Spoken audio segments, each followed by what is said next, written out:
ಈ ಕ್ಯಾಬಿನೆಟ್ ಎಲ್ಲ ಸಚಿವರುಗಳು ಇದಕ್ಕೇನು ಒಂದು ಮನ್ನಣೆಯನ್ನು ಕೊಟ್ಟಿದ್ದಾರೆ. ಇದರ ಹಿನ್ನೆಲೆಯನ್ನ ಸ್ವಲ್ಪ ಹೇಳಲಿಕ್ಕೆ ಇಚ್ಛೆ ಬಯಸ್ತೀನಿ. ಈ ಥಾಟ್ ಸ್ಟಾರ್ಟ್ ಆಗಿರ್ತಕ್ಕಂಥದ್ದು ಒರಿಸ್ಸಾಲಿಂದ ಒಬ್ಬ ಹುಡುಗಿದ್ದಾರೆ, ರಂಜಿತಾ ಪ್ರಿಯದರ್ಶಿನಿ ಅಂತ ಹೇಳಿ. ಆ ಹುಡುಗಿ ಇದ್ರ ಬಗ್ಗೆ ಬಹಳಷ್ಟು ಅವೇರ್ನೆಸ್ ಥ್ರೂಔಟ್ ಇಂಡಿಯಾ ಸೈಕ್ಲಿಂಗ್ ಮುಖಾಂತರ ಮಾಡಿರ್ತಕ್ಕಂಥದ್ದು. ಅವಳು it happen to come to ನಮ್ಮ ಸ್ನೇಹಿತರಾಗಿರ್ತಕ್ಕಂಥ ಕವಿತಾ ರೆಡ್ಡಿ ಅವ್ರ ಜೊತೆ ಬಂದರು. ಅವರಿಬ್ಬರು ಬಂದು ನಮಗೆ ಇದನ್ನು ಮಾಡಬೇಕು, ಕರ್ನಾಟಕದಲ್ಲಿ ಇದು ಒಳ್ಳೆ ಥಾಟ್ ಅಂತ ನಮಗೆ ಐಡಿಯಾ ಕೊಟ್ಟ ಮೇಲೆ ಅಲ್ಲಿಂದ ಪ್ರಾರಂಭ ಆಗಿರ್ತಕ್ಕಂಥದ್ದು. ಮೊದಲನೇ ಬಾರಿಗೆ ಕ್ಯಾಬಿನೆಟ್ಗೆ ಒಯ್ದಾಗ ಇದರ ಬಗ್ಗೆ ಸಮರ್ಪಕವಾಗಿ ಚರ್ಚೆ ಆಗಬೇಕಾದ್ರು ಕೂಡ ಬಂದಾದ ನಂತರ ಸಪ್ನಾ ಅವರು, she is a dean, Christ college dean ಇದ್ದಾರೆ, ಡೀನ್. ಸೊ ಅವ್ರ ನೇತೃತ್ವದಲ್ಲಿ ಇವೆಲ್ಲ ಏನು ಮಾನ್ಯರು ಇದ್ದಾರೆ, ಇವರೆಲ್ಲರ ನೇತೃತ್ವದಲ್ಲಿ ಒಂದು ಸಮಿತಿ ಕಾನ್ಸ್ಟಿಟ್ಯೂಟ್ ಆಯಿತು.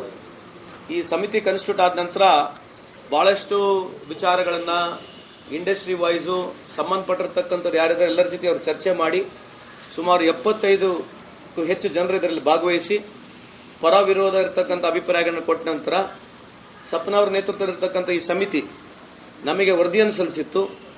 ಅವರು ನಮಗೆ ರೆಕಮೆಂಡ್ ಮಾಡಿರ್ತಕ್ಕಂಥದ್ದು 6 ದಿನಗಳನ್ನ ಕೊಡಬೇಕು ವರ್ಷಕ್ಕಂತ ರೆಕಮೆಂಡ್ ಮಾಡಿತ್ತು.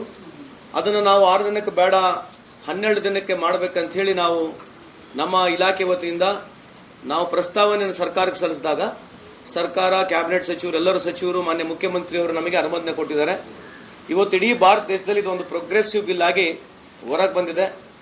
ಆಲ್ ವಾಕ್ಸ್ ಆಫ್ ಲೈಫ್ ಎಲ್ಲರೂ ಇದನ್ನ ಬಹಳಷ್ಟು ಪಾಸಿಟಿವ್ ಆಗಿ ಸಕಾರಾತ್ಮಕವಾಗಿ ಪ್ರಕ್ರಿಯೆಯನ್ನು ಕೊಟ್ಟಿದ್ದಾರೆ. ಅದಕ್ಕೆ ನಾನು ವೈಯಕ್ತಿಕವಾಗಿ ಸಪ್ನಾ ಅವರಿಗೆ, ಇಲ್ಲಿರ್ತಕ್ಕಂಥ ಎಲ್ಲ ಟೀಮಿಗೆ ನನ್ನ ವೈಯಕ್ತಿಕವಾಗಿ ಹಾಗೂ ಸರ್ಕಾರದ ಪರವಾಗಿ ಅವರಿಗೆ ನನ್ನ ಅಭಿನಂದನೆ ಸಲ್ಲಿಸ್ತೀನಿ, ನನ್ನ ಕೃತಜ್ಞತೆಯನ್ನು ಸಲ್ಲಿಸ್ತೀನಿ. ಯಾಕಂದ್ರೆ ಅವರು ಸಮರ್ಪಕವಾಗಿ ಈ ಒಂದು ವರದಿಯನ್ನು ಸಲ್ಲಿಸಿದ್ದಾರೆ. ಅದು ಬಹಳ ಡೀಪ್ ಆಗಿ ಅಧ್ಯಯನ ಮಾಡಿ ಆ ವರದಿ ಇವತ್ತು ಇಡೀ ಭಾರತ ದೇಶದಲ್ಲಿ ಮಾದರಿ ಆಗ್ತಕ್ಕಂಥದ್ದು ಕಾಣ್ತಾ ಇದೆ. ಅದಕ್ಕಾಗಿ ನಾನು ಅವ್ರನ್ನೆಲ್ಲರನ್ನ ಪರಿಚಯ ಮಾಡಿಸಬೇಕೆಂಬ ಸದುದ್ದೇಶದಿಂದ ಪುನಃ ಮತ್ತೊಮ್ಮೆ ಆ ಒರಿಸ್ಸಲ್ಲಿರ್ತಕ್ಕಂಥ ಹುಡುಗಿ ರಂಜಿತಾ ಪ್ರಿಯದರ್ಶಿನಿ ಹಾಗೂ ಕವಿತಾ ರೆಡ್ಡಿ ಅವರು ನನಗೆ ಇನಿಷಿಯೇಟ್ ಮಾಡಿದ್ದನ್ನ ಇಲ್ಲಿಗೆ ಬಂದಿದ್ದೀವಿ ಅಂತ ತಮಗೆ ಹೇಳಲಿಕ್ಕೆ ಇಚ್ಛೆ ಬಯಸ್ತೇನೆ.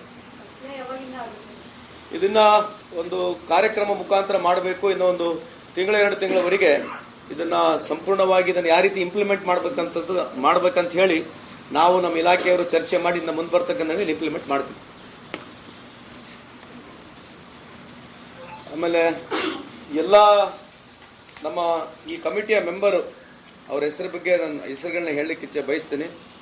ವಿಶೇಷವಾಗಿ it is headed by Sapna, ಆಮೇಲೆ ಪ್ರತಿಭಾ ಅವರಿದ್ದಾರೆ, ಜಯಮ್ಮ ಅವರಿದ್ದಾರೆ, ಶ್ಯಾಮಲಾ ಅವರಿದ್ದಾರೆ, ಮೀನಾ ಪಾಟೀಲ್ ಅವರಿದ್ದಾರೆ, ಋತು ಮನೋರಮ ಅವರಿದ್ದಾರೆ, ಮಂಜುಳಾ ಅವರಿದ್ದಾರೆ, ಸುನೀತಾ ಅವರಿದ್ದಾರೆ, ಅರುಣ್ ಅವರಿದ್ದಾರೆ, ಆರಿಫ್ ಅವರಿದ್ದಾರೆ, ಆಮೇಲೆ ಇದಾರು ಕಾತ್ಯಾಣಿ ಅವರಿದ್ದಾರೆ, ಸೀತಾರಾಮ್ ಅವರಿದ್ದಾರೆ, ಶ್ರುತಿ ಅವರಿದ್ದಾರೆ. ಸೊ ಇವರೆಲ್ಲರೂ ಈ ಕಮಿಟಿಯ ಸದಸ್ಯರು. ಸಪ್ನಾ ಅವರ ನೇತೃತ್ವದಲ್ಲಿ ಇದು ಒಂದು ಪ್ರಾರಂಭ ಆಗಿ ಇಲ್ಲಿ ಮಠಕ್ಕೆ ಬಂದಿದೆ. ಇವತ್ತು ಇಡೀ, ಯಾಕಂದ್ರೆ ನಮ್ಮ ಸರ್ಕಾರ, ನಮ್ಮ ಕಾಂಗ್ರೆಸ್ ಪಕ್ಷದ ಹಿನ್ನೆಲೆ ವಿಚಾರಗಳು ಈ ಬಸವಣ್ಣರಾಗಿ, ಅಂಬೇಡ್ಕರ್ ಆಗಿ, ಅದೇ ರೀತಿಯಾಗಿ ಬುದ್ಧರ ವಿಚಾರದಲ್ಲಿರ್ತಕ್ಕಂಥ ನಮ್ಮ ಸರ್ಕಾರ, ರಾಹುಲ್ ಗಾಂಧಿ ಅವರ ವಿಚಾರಗಳು ಯಾವಾಗಲೂ ಹೆಣ್ಮಕ್ಳನ್ನ ಪ್ರೋಗ್ರೆಸಿವ್ ಆಗಿರ್ಬೇಕೆಂಬ ವಿಚಾರ ಇರತಕ್ಕಂಥ ನಮ್ಮ ಕಾಂಗ್ರೆಸ್ ಐಡಿಯಾಲಜಿನಲ್ಲಿ ಇವತ್ತಿದು ಪ್ರೋಗ್ರೆಸಿವ್ ಬಿಲ್ ಆಗಿ ನಾವು ಪರಿಗಣಿಸ್ತಾ ಇದೀವಿ ಅಂತ ನಮಗೆ